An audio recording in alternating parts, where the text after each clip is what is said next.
Oh, we played better. Tough loss. Got to make more shots. Got to be a little bit smarter at certain times in a situation in the game. But our guys competed. Every close, not close enough, but close.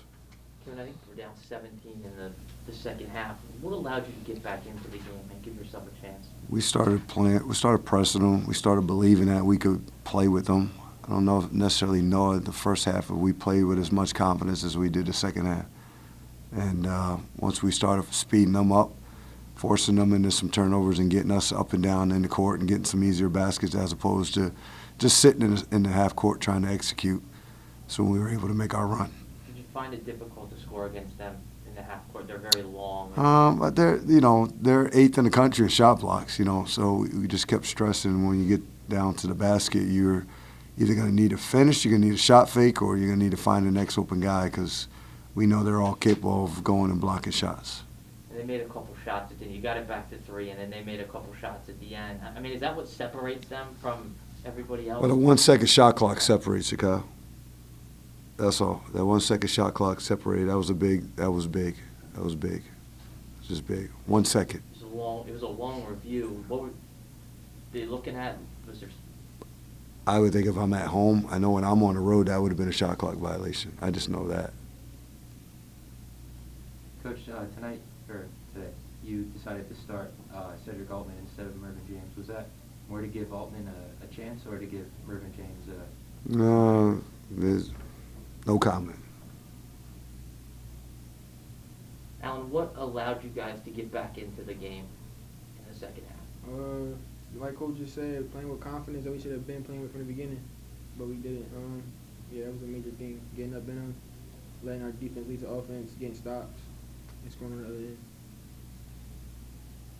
Alan, how did you feel the matchups went tonight against Iona's Joyner, Barrett-John Louis, and Walter Clayton came to play a lot tonight?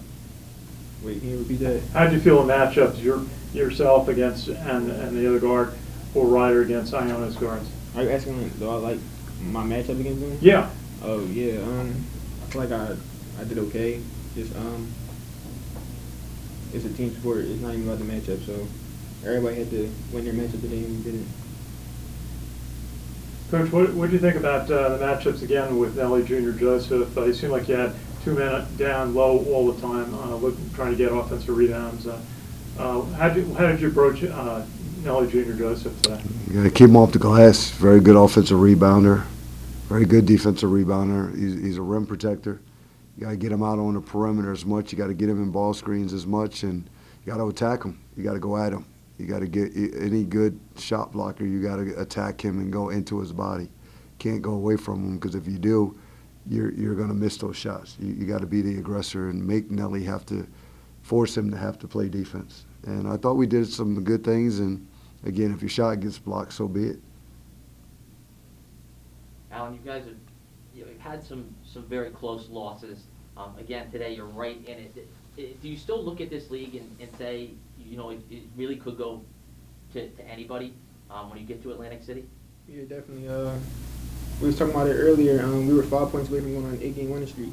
So, we're not that far off. We just got to, it's a little mistake that we do at the end that make us lose the games. We got to fix that.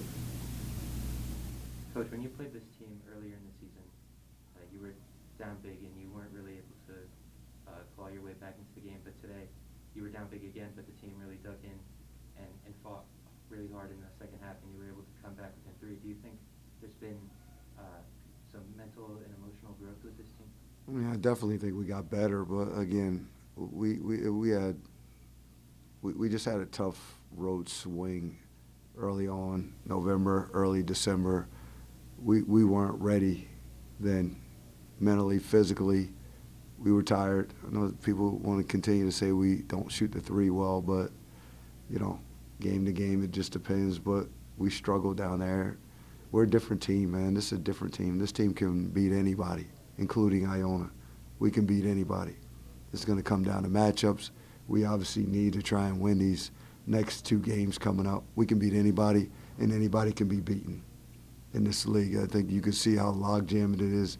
Obviously, Iona's at the top, but given the matchups when we get to Atlantic City, I like our chances just as much as anybody else. that's something that makes this league fascinating is.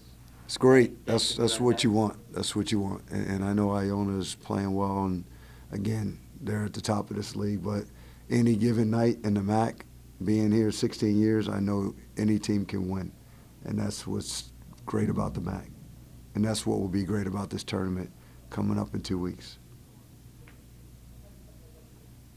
Thanks, guys. Thank you.